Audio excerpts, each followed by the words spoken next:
get that from someone, even if it's just your peers in school or if it's just people that you work with, you know, anybody. If they tell you, oh, well, you can't do it, you tell them, watch me. Because that's what I do. I say, watch me. I even tell it to my mom sometimes, but because I am very determined. I was determined that I was going to succeed one way or the other. One way or the other. So I graduated high school. I decided that, well, you know what? I don't think I want to go to college. Betty said, you going to college? I said, I got a second plan.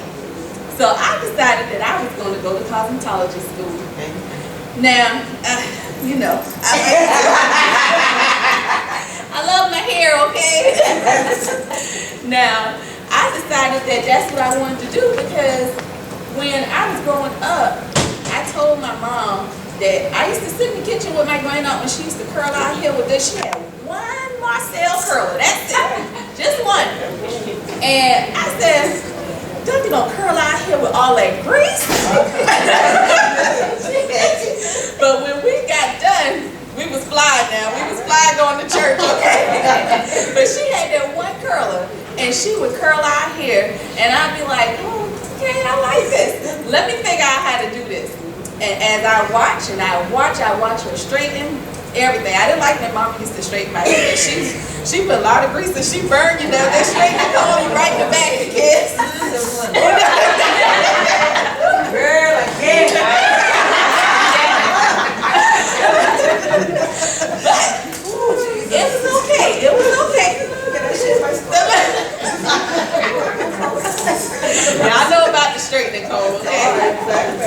But I ended up taking on that really good side of my grandaunt because she would like sit there and I would see her, she would take her time and just curl it, and the curls would be so pretty. And I said, you know what, I think that's what I want to do. I really think that's what I want to do. I started braiding hair. I started doing all of this while I was in high school. Told my mom, I said, well, Mommy, I'm going to high school now. So, do you think I can go to Garrett? She was like, I don't think so. You're going to work and you will be home at a certain time. So I was like, okay, all right. So I did that. But when I got the opportunity to make my own decision, I decided that I was going to go to cosmetology school. And that's exactly what I did. I went to cosmetology school, and it wasn't what everybody else wanted me to do. But I do everybody here now. So I was so excited that, you know, about being able to step up and do the things that I know that I wanted to do, okay? Sometimes your parents may have a vision for you, and they mean well. They really do. But it may not be where your heart is at. So even like for me, I give my children the opportunity to tell me what it is that they want to do. Within reason now. Tell me what it is that you want to do. What catches your attention? You know, those types of things. Because I don't want them to feel like they are trapped in a space where they just have to do what Mama says do. That, you know, that I tell them that they have to do something. They really just have to stay right there in that box. I don't want them to feel that way. So what I do is I let them tell me what their idea is, and then I say, okay, so you tell me your plan with this idea, okay? So now y'all know Brandon. Brandon has modeled, he has rapped, he has done a whole lot of things, but acted everything. But that's what he's trying to figure out what it is that he likes. And if I can keep motivating him and pushing him to do the things that he really wants to do, one of those things are going to resonate with him, and then that's the road that he's going to take. But he'll never have to say to himself, well, I didn't get the opportunity to try it. So I took the time out, went to cosmetology school, and I said, well, this is what I'm going to do. Graduated. I was supposed to go in the Army, y'all, before I had even left, but that didn't work because I had a little baby, so I had to alter some plans. So I decided, well, you know what? I don't know if here's going to make me the kind of money that I want to make. I decided to go ahead and sign back up and go in the Army. I did it so fast, y'all. My mom didn't even know. She was like, me you was leaving this day. I said, yes, I did, ma'am. Yes, I did. But it happened so fast. It would happen so fast. And that was my transition. That's when I began to see that, you know what?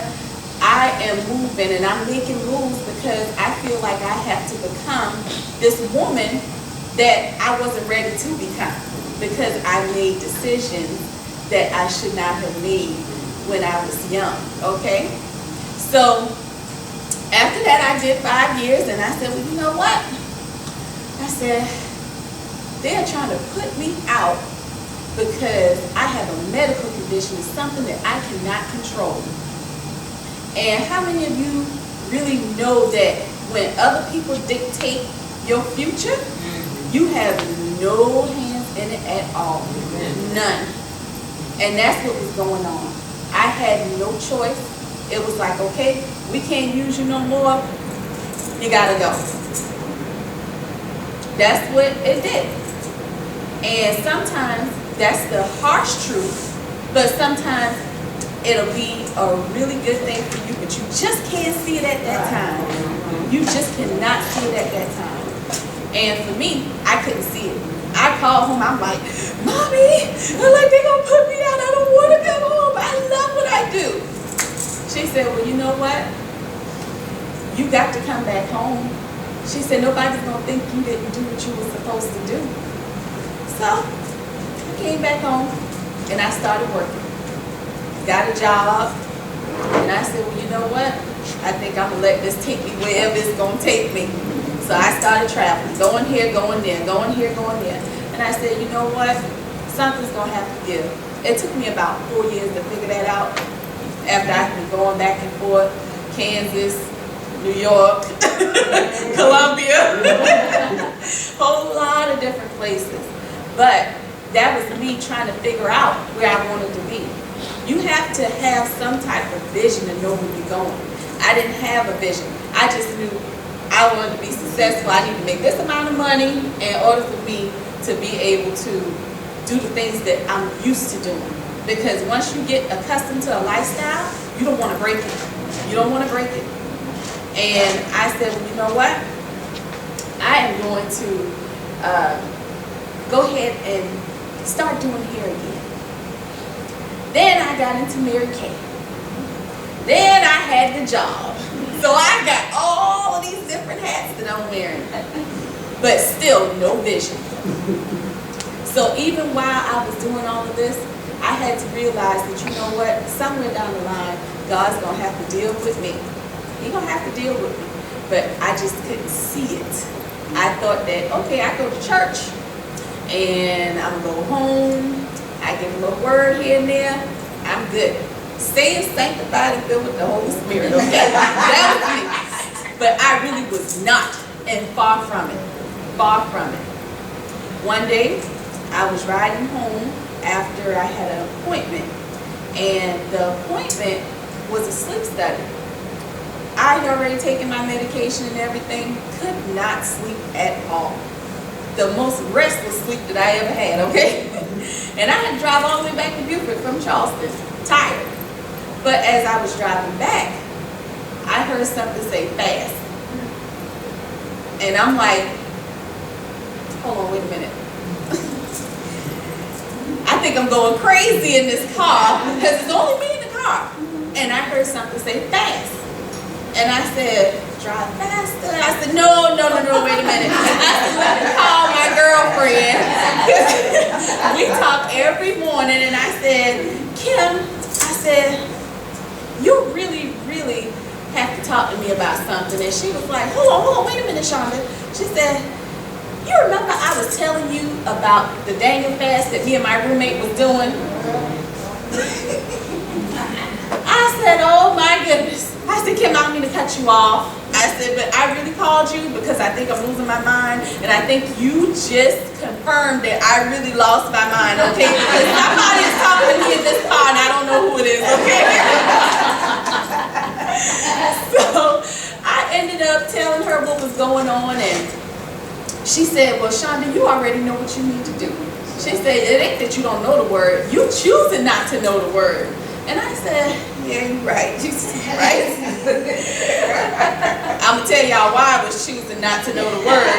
It was because I was choosing to go to the club every weekend, and I had to get my party on, okay? That was my pastime. I was like, you know what? It's the weekend. I'm going out. Let me get my hair right. Let me get my jewelry right, and shoes, everything. You know, I got to get it all together before I step. So I thought that that's what I needed to do. All of this started happening after I went through the breakup.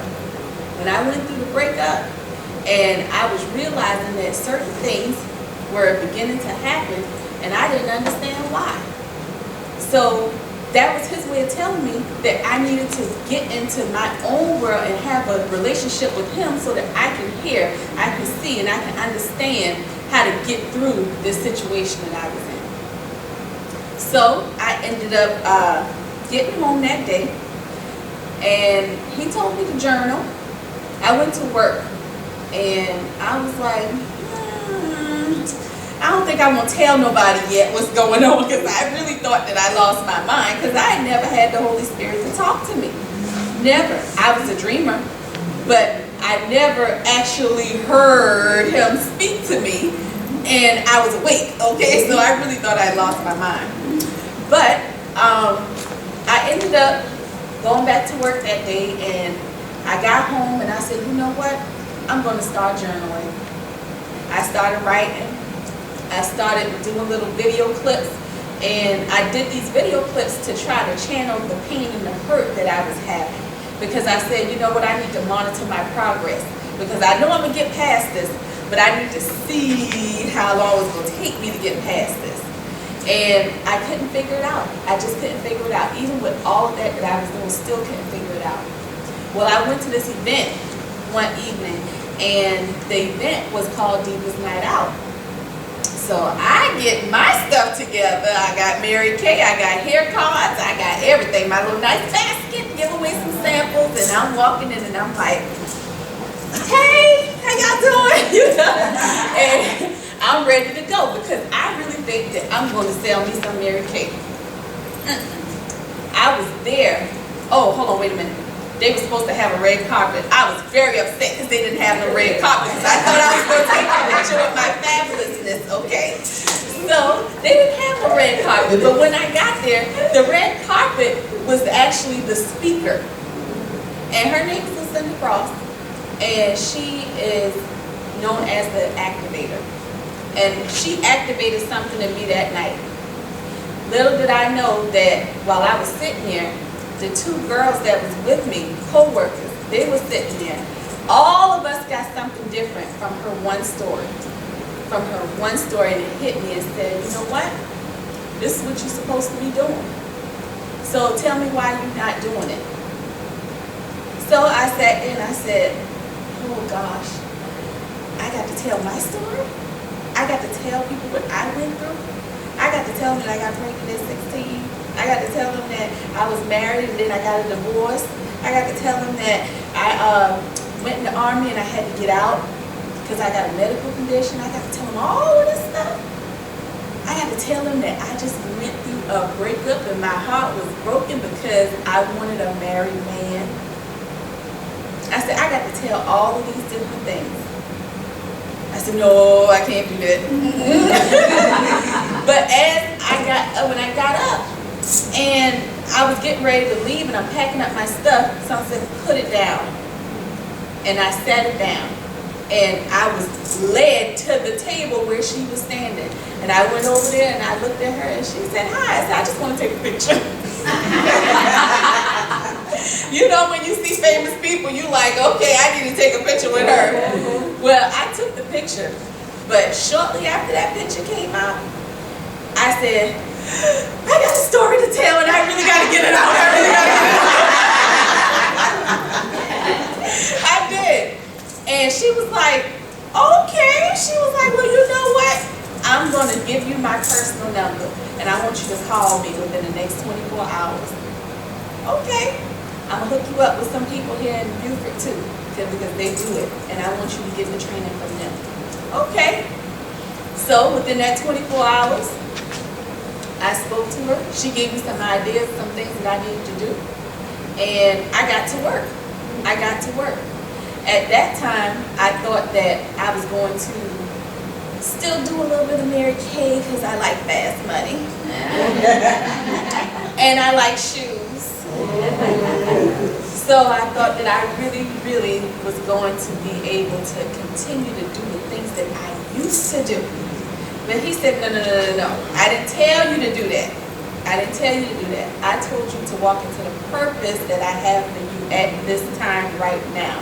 So I said, okay, no problem. I started listening. No lie, y'all. I got home and I heard him tell me, put on your Mary Kay shirt. I said, wait a minute, because you just told me that I ain't doing Mary Kay no more, okay? Put on your Mary Kay shirt and go networking. Couldn't find a Mary Kay shirt. I'm going through the drawer and I'm tearing stuff up and I'm like, what am I supposed to do? So I said, well, you know what? I'm not going to be fabulous Mary Kay today. I'm just going to put on a pair of jeans and my Mary Kay t-shirt, and I'm going to put on some makeup and I'm going to go out and I'm going to network. So I get in my truck and I'm riding. Okay, Lord, where you want me to go? And my hand went like this. And I said, hold on, wait a minute, because I didn't do that. I did not do that. I promise you I didn't do that. But he was leading me where I needed to go. That day, I met four women. And the first lady that I met, she was a realtor. And at that time, I was thinking about buying a house. And I was going to stay there. So I met her and we were talking and she was like, yeah, she said, let me know if you need anything, you know, but I need to buy some products from you anyway.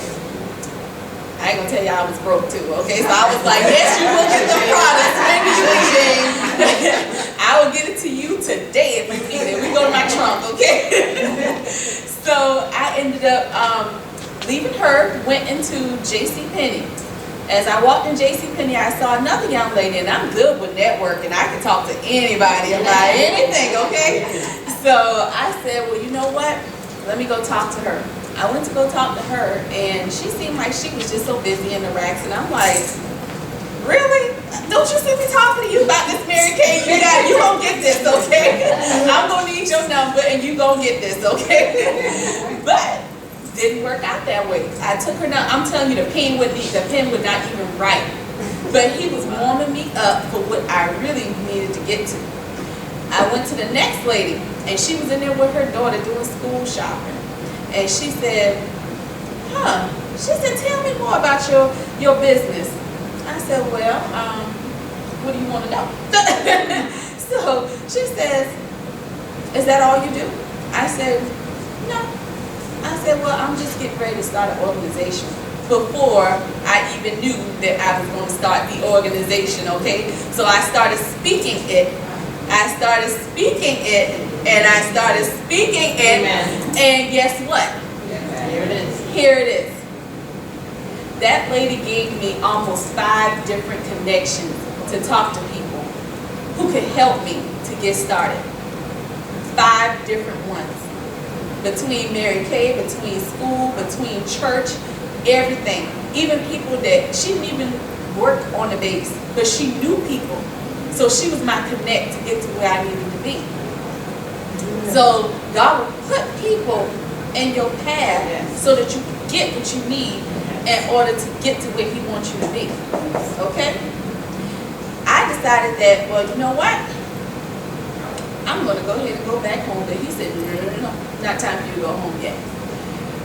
I like shopping. I went to Cato's. I got in Cato's and I'm like, hey, you don't remember me, do you? And she's like, yeah, I remember you. You came in here and you bought them shoes. Yeah, sure did. Sure did. It was about 4 of them, y'all, because they know people don't. I come in there and let me tell you, Miss Jean will tell you, my supervisor, he would be fascinated with the shoes I wear because I just like shoes, okay? So we got in there and all of a sudden the conversation shifted. And she was like, oh, we're going to help you move this Mary Kay. We're going to help you. I don't care if we got to do set up at my house, if we got to set it up here in the store. You just leave me some books. I'm going to give it to everybody here. I said, okay. All right. So I said, well, you know what? for women too? And she was like, she said, really? Tell me about it. So as I started telling her about it and what I had experienced at the Divas Night Out, she said, oh, well, you know what? She said, you have a calling on your life, and you are going to have to walk into your purpose. She said, while you have all of this in front of you now, all of this, you got a lady that told you her story, you've been guided here, you didn't know how you was going to get here, and you made sales today too. She said, we're going to help you. And she said, I'm going to pray for you. And she sat there in that store that day and she prayed for me. Both of the ladies that worked there. Both of them. And I walked out of there and I said, you know what? This might actually work. I said, okay, maybe I should be doing this. So I got to work the next day. And I'm writing and I'm supposed to be working, but I stopped working. I was writing and I was trying to figure out what my next move was going to be. And when I saw this vision pop up in my head that you already got a name, I said, oh, the name of my Mary Kay team was Dazzling Divas. So he said, use it. I took that name and I said, okay, Lord. I said, what else I'm supposed to put? I said, because I can't just say that, you know, Dazzling Divas. I said, what am I going to put? He said, well, what do you want to put? What do you want to do? And I thought about it and I thought about it. I was sitting at my desk, I jumped up, I said, oh, I got it, I got it, I got it. Mr. Robert was sitting next to me, he's a little old guy, and he was sitting next to me, he was like, you know what, I hope you got everything that you really need. I did, I jumped up and he was like, what is it? He said, and I had been going to Bible study, so he was excited about hearing my new stories now, so I was learning a lot. So I was like, okay. I said, well, I came up with the name. And he said, well, what's the name? I said, Dazzling Divas, empowering women towards success.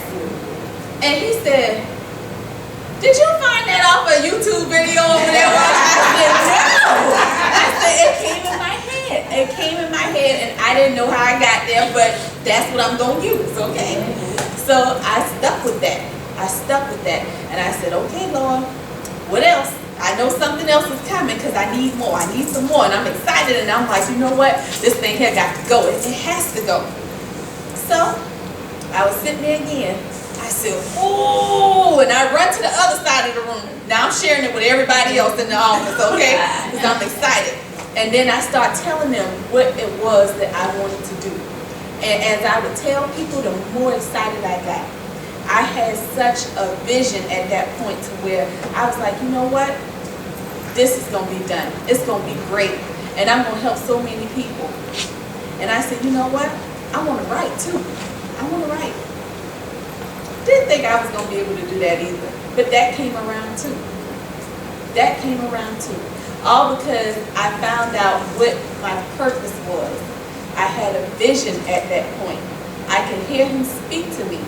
He would tell me every move that I needed to make. And Buford is so quiet, you ain't got no choice but to hear, okay? You ain't got no choice but to hear. And I lived on the base, so it was just quiet. It was quiet. And I lived by a pond, and you barely see people out there. My kids might have been the only one running around, you know. Riding their bikes on skateboards, and, you know, they just did what they did. But ultimately, I was able to hear, and I knew that I needed to follow the direction that he was giving me at that point. So I started doing things. I started writing because I wanted to write a book. And he said, well, you know what? Go ahead and write down. Start from the beginning. Start from the beginning when you were in school and people would tell you, oh, this is what you're going to be. I had teachers that poured into me. They did. I had 2 father figures that I called them because they were my RTC instructors. I had a music director, and she would always tell me certain things, and she would say, if you say try, that means you ain't gonna do it. So I don't even want to hear the word try in my class. And all of those things started coming back to me. And I realized, wow, I really got something here. I am somebody. So just because you went through something, that don't mean that you have to stay there. Get yourself me. I'm thinking, you know, I'm thinking in my mind that I'm still hurting, okay? I really did. But when it hit me and I realized that, you know what, now you're working on yourself. You love yourself enough to get up and do something better than what you did before. Now, all the things that I did before, I thought it was awesome. It was great, successful, that's me. Not like what I see now. When you have a passion and a vision, you're going to carry it out. I stay up sometimes till 2, 3 o'clock in the morning because I already know what I need to do. I know where I want to go. I know where I want to be. I know the people that I want to help. And I'm so glad that these young ladies are here today, because I want to tell y'all that if you feel like you might just be in a position where you cannot move forward, always just pray. Take your time and have some time to yourself and God and just pray. Because I didn't do that.